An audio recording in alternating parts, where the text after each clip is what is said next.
most importantly, wonderful people that love our country. And before we begin, I think I will say a few words about what's going on with respect to our operation in the country of Iran. The United States military, together with the wonderful Israeli partners, continues to totally demolish the enemy far ahead of schedule and at levels that people have never seen before, actually. We're destroying more of Iran's missiles and drone capability every single hour, knocking them out like nobody thought was possible. As soon as they set off a missile, within 4 minutes, the launcher gets hit. They don't know what's happening. But we have the greatest military anywhere in the world. Their Navy is gone. 24 ships in 3 days. That's a lot of ships. Their anti-aircraft weapons are gone. So they have no air force. They have no air defense. All of their airplanes are gone. Their communications are gone. Missiles are gone. Launches are gone. About 60% and 64% respectively. Other than that, they're doing quite well. I said, what's left? But they're tough, and they want to fight.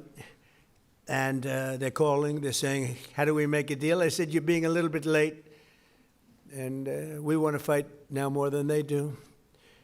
We've had 47 years, depending on the way you count it, but 47 years of horror with this group. And, when you see somebody walking down the street without their legs, without the arms, whose face is so badly affected and hurt, it mostly came from 95% Soleimani and Iran, and we, other presidents, lived with it. I didn't live with it. And so our people are doing a great job. Again, the greatest military anyone's seen. Thank you.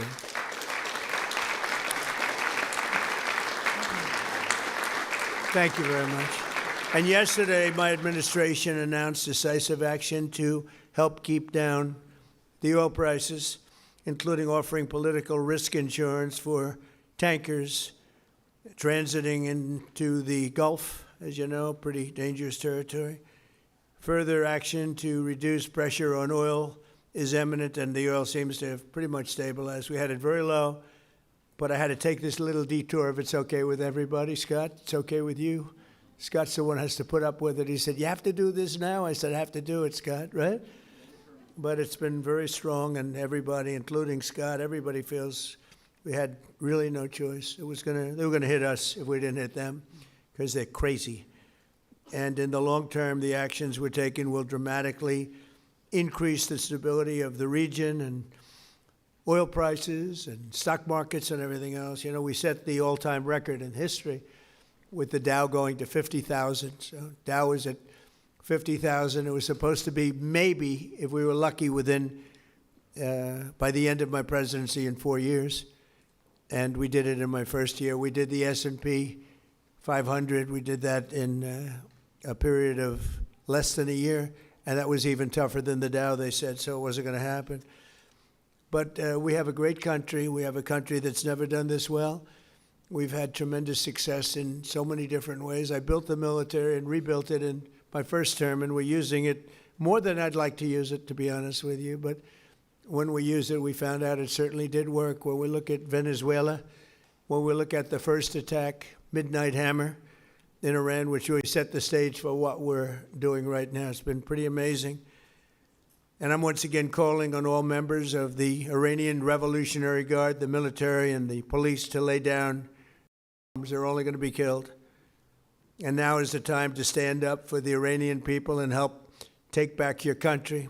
You're going to have a chance after all these years to take back your country. Accept immunity. We'll give you immunity. And we'll be giving you really the right side of history, because that's what it is. So you'll be perfectly safe with total immunity, or you'll face absolutely guaranteed death. And I don't want to see that. They don't want to see it either.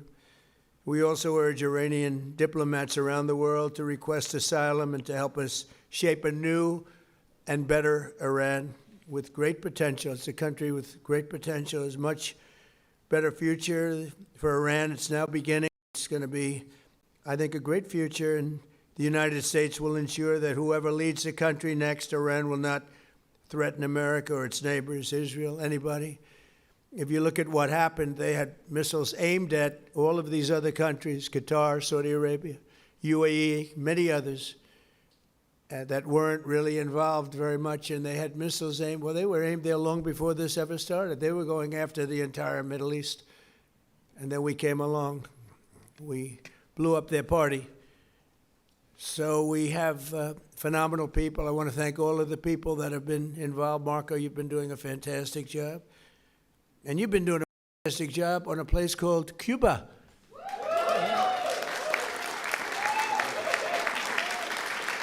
Right? Right. And A-Rod came in before. I said, hey, do you want to come up to a little award? He's gone to plenty of award ceremonies. Thank you, A-Rod. Big fan. But what's happening with Cuba is amazing. And we think that we want to finish this one first, but that will be just a question of time before you and a lot of unbelievable people are going to be going back to Cuba. Hopefully not to stay. We want you back, and we don't want to lose you. We don't want to make it so nice that they stay. But some people probably do want to stay. They love Cuba so much. I hear it all the time. That was another one that wasn't supposed to happen. Venezuela is going great. It's been stabilized. We have a wonderful person as your president-elect, Delcy Rodriguez, and she and her staff have been doing a fantastic job working with us, taking out hundreds of millions of barrels of oil, and it's going to Houston and various other places where it's being refined, and we're sending them back far more money than they've made in many years, and actually very shortly it'll be more money than they've ever made.